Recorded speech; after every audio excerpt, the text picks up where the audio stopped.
네, 말하반 여러분 안녕하세요. 오늘은 아랍 책 리뷰 같이 해보도록 하겠습니다. 제가 추천드리는 책인데요. 바로 이 책입니다. 아랍 파워라는 책이고요. 이 책은 제가 좀 읽어드릴게요. 삼성경제연구소에 있는 수석 연구원 분이 추천을 해주셨고요. 그 다음에 AMA 한국지사 여기가 어디냐면 미국 경영협회라고 합니다. 여기에서 추천도서로 선정되어 있습니다. 자, 이 책은 BJ 마하잔이 지으셨고요. 이순주님께서 옮겨주셨습니다. 네. 자, 이분들이 이렇게 열심히 해주셨는데 여기에 좀 써져 있는 거 읽어드릴게요. 3억 5천만 소비자를 사로잡는 8가지 비즈니스 전략. 제가 이 책을 읽어봤는데 여러분들이 목차만 읽으셔도 어느 정도 정리가 될 수 있을 정도로 키워드가 굉장히 명확해요. 그래서 이 책이 키워드가 명확하다는 특징이 있었고요. 그 다음에 CNN과 알자지라가 말하는 아랍은 잊어라. 레드불은 어떻게 아랍 구멍가게의 선반을 차지했을까? 코카콜라, 유니레버, P&G, 삼성의 아랍 시장 마케팅 전략을 삼성경제연구소 추천도서 아프리카 파워의 저자가 밝힌다. 이렇게 되어 있습니다. 그래서 여기 보시면 실질적인 상호명들이 막 나왔잖아요. 코카콜라, 뭐 유니레버, 레드불 이런 식으로 이런 하나의 브랜드들이 아랍의 어떤 나라에서 어떤 전략을 가지고 정착하게 되었는지 재미있고 정확한 사례들이 나와요. 그래서 이 책을 읽을 때 좀 재미있게 읽을 수 있었습니다. 같이 한번 보도록 할 텐데요. 이 지은이 BJ 마하잔 같은 분은 텍사스 대학교에서 경영학을 전공을 하셨는데 옛날에 아프리카 파워라는 책도 지으셨어요. 그리고 아랍에 대한 지식도 굉장히 많으시고 인도에 있는 어느 경영대학원에서 학장을 역임하기도 하셨다고 합니다. 그래서 이렇게 다른 나라 종교와 다른 나라의 문화 비즈니스에 대한 이해 부분에서 굉장히 탁월한 시각을 가지고 계실 거라고 생각을 합니다. 제가 일단은 목차만 좀 먼저 소개를 해드리고 싶습니다. 자, 첫 번째 제 1부에서는 아랍 세계 발견하기라고 되어 있어요. 여러분 여기 가장 처음에 어떤 말을 했나요? CNN과 알자지라에서 말하는 아랍은 잊어라 라고 되어 있습니다. 근데 저는 이 한 문장이 굉장히 공감이 갔어요. 왜냐면 우리가 아랍 하면 딱 떠오르는 게 일단은 히잡을 쓴 여성이 떠오르죠. 히잡을 쓴 여성이 떠오릅니다. 그죠? 그리고 많은 분들이 테러리스트들 많이 떠올리고요. 요즘은 IS 많이 떠올리고 그리고 계속되는 분쟁과 전쟁과 그리고 여성들이 억압당하는 그런 이미지나 또는 더운 거, 사막 막 이런 것만 많이 생각을 하는데 사실 제가 아랍에서 살다 온 경험도 있고 계속 아랍에 관한 공부를 하고 있는 사람으로서 물론 그 부분이 있지만 그 부분만 있는 것은 아니거든요. 그래서 여기 이 미디어에서 비춰주는 아랍만 볼 게 아니라 우리가 좀 더 다양한 시각으로 아랍을 봐야겠다는 생각이 들었습니다. 자, 그러면 이런 질문을 하실 수 있으세요. 왜 그러면 미디어에서 그런 모습만 비춰주는가? 미디어는 결국에 많은 사람들이 봐야 하는 자극적인 뉴스가 그리고 많은 사람들이 봐야 하는 큰 뉴스가 나와야 하는 것이 맞습니다. 제가 역으로 여러분들께 질문을 좀 던져드리고 싶어요. 외국에 있다 보면 한국 관련된 뉴스가 이런 것만 나옵니다. 촛불 집회, 광화문에서 막 경찰들이랑 대치하고 막 이렇게 집회하고 자신의 목소리를 내는 거 그리고 북한에서의 관계 같은 것만 계속 뉴스에 나와요. 그래서 제가 실제로 아랍에 있을 때 한국 뉴스를 볼 때마다 우리 한국 전쟁 나는 거 아닌가 이런 생각을 정말 많이 했는데 사실 그런 뉴스가 전 세계를 향해서 나가고 있는 이 시간에도 우리 한국인들은 뭘 하고 있나요? 치즈케이크를 사 먹고 있죠. 내일 입을 옷을 고르고 있고요. 게임을 하고 있을 수도 있고 저의 유튜브를 보면서 아랍 세계는 어떨까 이렇게 궁금해하고 있을 수도 있고요. 또는 밥을 먹고 잠을 자고 이렇게 편안한 생활을 하고 있을 수도 있습니다. 그런 것처럼 우리가 미디어에서 보고 있는 아랍의 모습은 가장 자극적인 하나의 파트 정도다라고 생각하는 것도 아랍 세계를 이해하는 첫걸음이 되지 않을까라는 생각을 하게 됩니다. 자, 그래서 일부에 아랍 세계 발견하기라고 나와 있는데요. 첫 번째가 다히에서 레드불 마시기 이렇게 되어 있어요. 다히에는 아랍의 어떤 한 지역인데요. 거기에서 레드불을 마시기. 그래서 아랍 지역 하면 왠지 서방 지역과 계속 대립하고 있는 구조인 것 같고, 그래서 서양에서 마시는 레드불을 안 마실 것 같은데 여기에서 레드불을 마신단 말이야? 이런 궁금증으로 독자와 함께 걸어갈 수 있게 해줍니다. 실제로 이 책에서 아주 시골 지역에 있는 구멍가게에서 레드불 캔을 발견을 하면서부터 어떻게 레드불이 아랍의 이 시장 구석구석까지 들어가게 됐을까라는 의문점을 가지고 이 책이 시작이 되거든요. 굉장히 재미있게 연결되어 있을 거예요. 아랍 세계는 활기차며 세계적으로 잘 연결되어 있다. 첫 번째 꼭지고요. 그 다음에 아랍 소비자는 생각보다 큰 소비력을 가지고 있다. 당연하죠. 이 부분에 대해서는 많은 분들이 공감을 하실 거라고 생각합니다. 왜냐하면 아랍에는 자본이 있죠. 거대한 석유 오일머니가 있기 때문에 이 사람들이 세계에서 생각보다 큰 소비를 하면서 굉장히 큰 구매력을 가지고 있다는 걸 여기에서 낱낱이 보여주고 있기 때문에 흥미롭게 이 책을 읽을 수 있을 것 같습니다. 세 번째 꼭지는 지하경제라고 되어 있어요. 그래서 눈에 보이지 않는 지하경제에서는 어떤 것들이 이루어지고 있는지 살펴볼 수 있고요. 그리고 인도와 중국의 그늘, 자, 그리고 원유와 아바야 너머의 기회라고 되어 있습니다. 우리가 아랍 지역 생각하면 늘 기름만 많이 생각을 하는 것 같아요. 그런데 그 기름을 넘어서서 아랍에는 어떠한 기회들이 또 도사리고 있는지 우리가 한 번 더 생각해 볼 필요가 있습니다. 제가 여기에 대해서는 이런 말씀을 좀 드리고 싶어요. 우리 한국인들이 대부분 알고 있는, 죄송합니다. 아랍 국가 중에 가장 유명한 국가가 바로 아랍에미레이트라고 생각합니다. 그 중에서도 아랍에미레이트 중에서도 정말 유명한 곳이 바로 두바이인데요. 두바이는 여러분 산유국이 맞아요. 산유국인데도 아주 예전부터 기름은 한정되어 있으니까 우리나라에서는 또 다른 개발을 하면서 우리나라를 운영을 해야겠다라고 생각을 했어요. 두바이에서, 제가 계속 우리나라라고 말을 하게 되는데 두바이에서 그렇게 했어요. 그래서 아랍 국가가 이미 10년 전부터, 10몇 년 전부터 그런 식으로 대비를 하고 원유가 아닌, 석유가 아닌 다른 방식으로 비즈니스를 해가고 있는 상황에서, 자, 우리나라에서 아랍을 향한 비즈니스 전략에 대해서 생각을 하고 아랍인들을 향한 어떤 소통의 방향을 생각을 할 때 석유만 가지고 생각하고 있는 거는 굉장히 편협된 생각이고, 그리고 너무 뒤떨어진 생각이라는 거죠. 그래서 여기에 원유를 넘어서서 어떤 기회가 있는지, 그리고 아바야라고 되어 있는데요. 아바야는 아랍 여성들이 입는 큰 옷 정도로 생각하시면 돼요.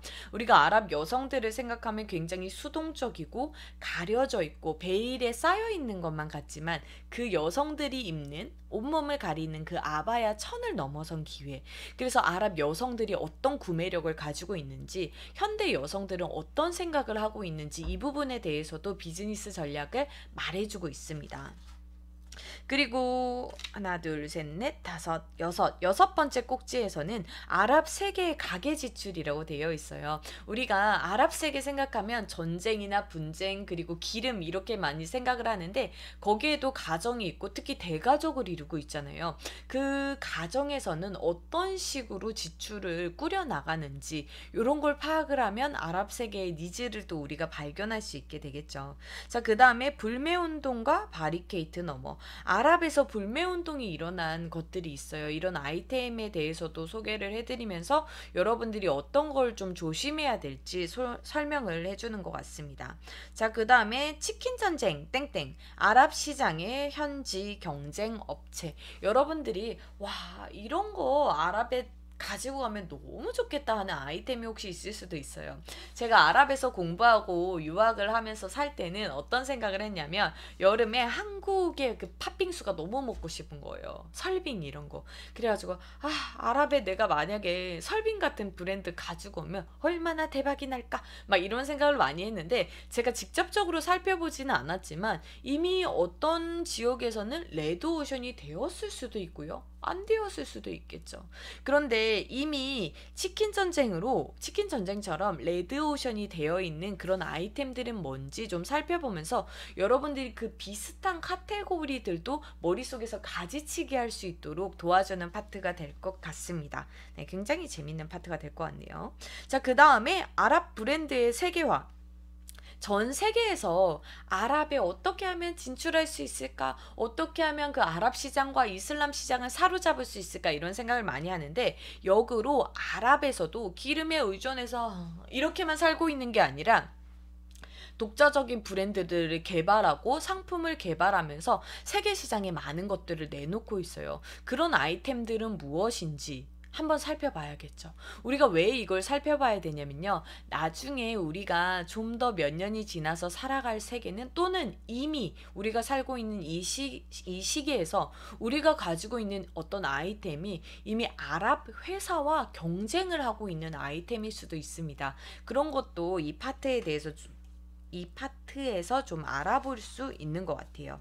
자, 그 다음 꼭지는요. 국제 허브 땡땡. 세계적으로 잘 연결된 아랍 세계. 여기에서는 제가 반드시 두바이가 나올 거라고 생각을 합니다. 전 세계에 많은 비행사들이 두바이 직항은 가지고 있어요. 근데 그 두바이가 아랍에 있죠. 그래서 아랍이 전 세계에서 허브가 되는 곳은 어디인가? 두바이다. 그러면 두바이의 어떤 전략적인 요충지에 계획을 세우고 그런 식으로 접근을 해야 되는가, 이런 것도 여러분들이 여기서 살펴보실 수 있을 것 같아요.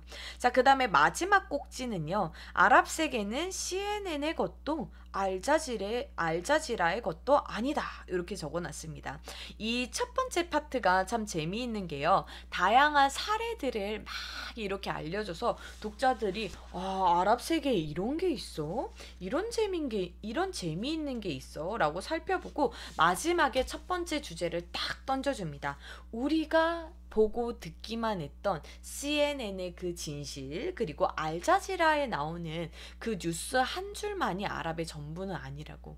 생각보다 아랍에 재밌고 소소한 것들이 많고, 우리가 생각하는 것보다 거대하고 위대한 자본의 흐름도 많다라는 것을 여러분들이 알 수 있습니다. 그래서 1부에서 여러분들의 고정관념을 좀 톡톡톡톡톡 부수면서 아마 2부로 넘어가게 될 것 같습니다. 그래서 제가 1부에서 재미있게 읽었던 부분 좀 말씀드리고 싶은데요.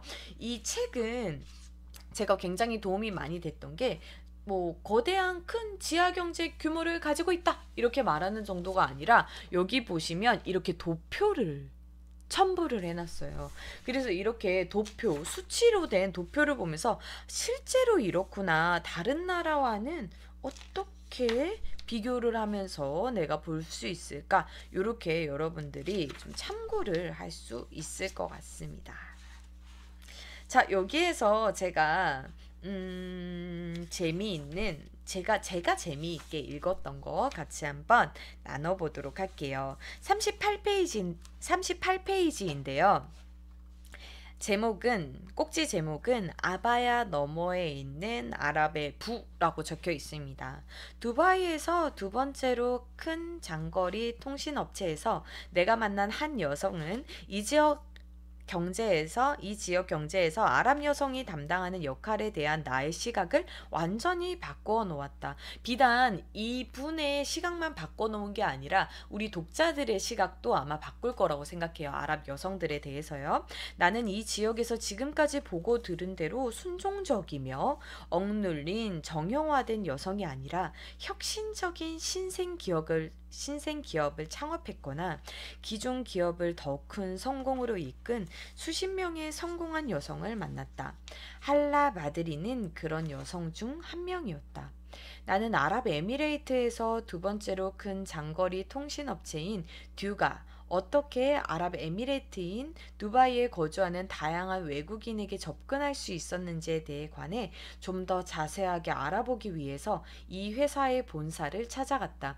이 책이 재미있는 게 일기 형식처럼 되어 있어요. 내가 오늘은 누구를 만났는지, 어디에 가서 뭘 느꼈는지, 이런 식으로 되어 있거든요. 나는 이 회사의 브랜드 및 커뮤니케이션 담당 수석 부사장인 바드리와 만날 약속을 했고, 내가 두바이의 스카이라인 스카이라인이 내려다 보이는 유리벽에 둘러싸인 회의실에 앉아 있을 때 바드리의 동료 한 명이 그녀는 나와 악수하지 않을 것이라고 미리 알려주었다. 왜냐면 아랍 여성들은 일반적인 전통적인 시각으로 보면 외간 남자와 신체 접촉하는 것을 좀 피하죠. 네. 그래서 여러분들이 만약에 악수를 청했을 때 이렇게 하진 않고요. 정중하게 이렇게 가슴에 손을 얹고 이렇게 할 거예요. 이렇게 하면 제가 죄송하지만 신체적인 접촉은 하기가 힘드니까 양해를 부탁드립니다 하는 표현이니까 여러분들도 그냥 간단하게 이렇게 목례를 해주시면 될 것 같습니다. 그렇게 미리 언지를 해줬다고 하네요. 나는 많은 아랍에미레이트 여성이 전통에 따라 남성과 악수하는 것을 기피한다는 것을 알고 있었지만 막상 그 말을 듣고 보니 그녀와 처음 대면했을 때 어떻게 인사를 해야 할지 고민이었다. 네, 고민이 많이 됐을 것 같네요. 결과적으로 바드리는 그녀의 동료가 듀의 비즈니스를 소개하기 시작한 후에 회의실에 들어왔고 살그머니 자리에 앉아 간단하게 헬로라고 인사한 후에 대화에 참여했다. 우리는 듀와 그 회사가 아랍에미레이트에서 하는 일에 관해 통찰력 있는 대화를 나누었고 나는 그녀의 지성과 비전, 전문 지식에 감탄했다. 얼굴을 제외하고 온몸을 가린 검정색 아바야만 없었다면 나는 그녀에게서 그간 내가 방문했던 포춘지에서 선정한 500대 기업의 가장 경쟁이 치열한 회의실에서 당당하게 자기 주장을 하고 있는 여성 중역의 모습을 상상할 수 있었을 것이다. 여러분, 우리가 아랍 여성에 대해서 좀 편견을 가지고 있는 게 바로 외모 때문이죠. 아름답게 생겼냐, 덜 아름답게 생겼냐의 외모가 아니라 베일로 가려진 모습 때문에 그런 것 같아요. 그런데 여러분께서 실제적으로 대화를 해보면 어떤 분야에 대해서 상당히 전문적인 지식을 많이 가지고 있고 일에 대한 열정도 굉장히 많이 가지고 있기 때문에 여러분들께서 기회가 되신다면 대화를 많이 나눠보시는 것도 저는 정말 추천을 드리고 싶습니다. 네. 자, 그 다음에 그동안 나는 사실상 모든 만남에서 악수나 포옹으로 비즈니스를 끝냈다. 내게는 그것이 존경과 협력 관계의 자연스러운 표현으로 보였다. 그런데 바드리와 그녀의 동료들과 알찬 대화를 나눈 후에는 작별할 때가 되자 어떻게 인사를 해야 제대로 하는 것일지 고민되기 시작했다. 어색해하는 나를 구해준 것은 바들이었다. 그녀는 두바이의 문화적 전통을 매우 존중하기 때문에 사적이거나 직업적인 상황에서 하는 대로 옷을 입고 남성들과 인사를 나누기로 개인적인 선택을 했다고 먼저 설명을 했다. 굉장히 비즈니스적인 매너도 있죠. 외국인이 이런 거를 고민할 것을 예상하고 있고 본인은 전통을 고수할 것이기 때문에 이런 것에 대해서 여성이 먼저 적극적으로 설명했다는 거죠. 제가 여성이기 때문에 악수를 못하지만 저의 전통 방식에 대해서 양해를 구합니다. 라고 먼저 설명을 한 것이죠. 내가 나갈 때 그녀는 기분 좋은 작별의 표시로 가슴에 손을 얹었다. 제가 아까 잠깐 보여드렸죠? 이렇게 손을 잡아서 인사는 못 해드리지만 이렇게 목례를 했다라는 거죠. 그녀는 자칫 신뢰를 범할 수 있었던 상황으로부터 나를 구해준 것뿐만 아니라 아랍 여성과 아랍 문화에 관한 고정관념이 얼마나 잘못되었는지를 처음으로 제대로 깨닫게 해주었다. 진심으로 그녀에게 감사를 표한다 라고 적혀 있습니다. 네, 그래서 여러분들이 아랍에 대한 고정관념도 있지만 특히 여성에 대한 고정관념도 굉장히 많을 것 같아요. 그래서 저는 기회가 된다면 대화를 많이 해보실 것을 좀 추천을 드립니다. 그래서 그냥 이제 일상에 대한 대화를 하면 굉장히 좀 불편할 거예요. 왜냐면 사적인 대화를 하면 여성들이 조금 경계를 하실 수 있거든요. 왜냐면 그거는 우리나라에서도 그럴 수 있잖아요. 가끔 뭐 취미가 뭐예요? 이렇게 대뜸 물어보면 뭐지? 이렇게 할 수도 있잖아요. 그런데 그 여성의 전공을 알고 있거나 그 여성이 직업적으로 하는 파트를 알고 있다면 만약에 의사라면 뭐 요즘 뭐 의료 시장이 어떻게 변하고 있는지 한국에서는 의료 시장이 이렇게 되고 있는데 또는 전공이 역사라면 뭐 한국에서는 이런 분단의 역사가 있었는데 뭐 팔레스타인도 지금 뭐 분단이 되어 있지 않냐 않냐, 아니면 수단도 분단이 되어 있지 않냐, 여기에 대해서는 어떤 생각을 가지고 있냐, 이런 식으로 여러분들께서 같이 대화할 수 있는 전문적인 꼭지를 먼저 틀어준다면 충분히 대화를 하면서 머릿속에 있는 고정관념도 많이 깨지고 다양한 분야를 서로 상호작용하면서 얻을 수 있을 거라고 생각합니다. 오늘 아랍파워의 첫 번째 제가 목차 설명을 해드렸고요. 그리고 제가 가장 재미있게 읽었던 꼭지에 대해서도 좀 설명을 해드렸는데, 다음 시간에도 기회가 된다면 아랍파워에서 제가 재미있게 읽었던 부분 같이 설명해 드리면서 아랍에 대한 이야기 같이 나눠보도록 하겠습니다. 들어주셔서 너무 감사하고요. 유익하셨다면 좋아요와 구독 눌러주시면 여러분들을 위해서 제가 아랍 컨텐츠들 많이 생각하고 소개해 드리는데 많은 격려가 될 것 같습니다. 즐거운 하루 보내시고요. 다음에 또 만나도록 할게요. 일랄리까.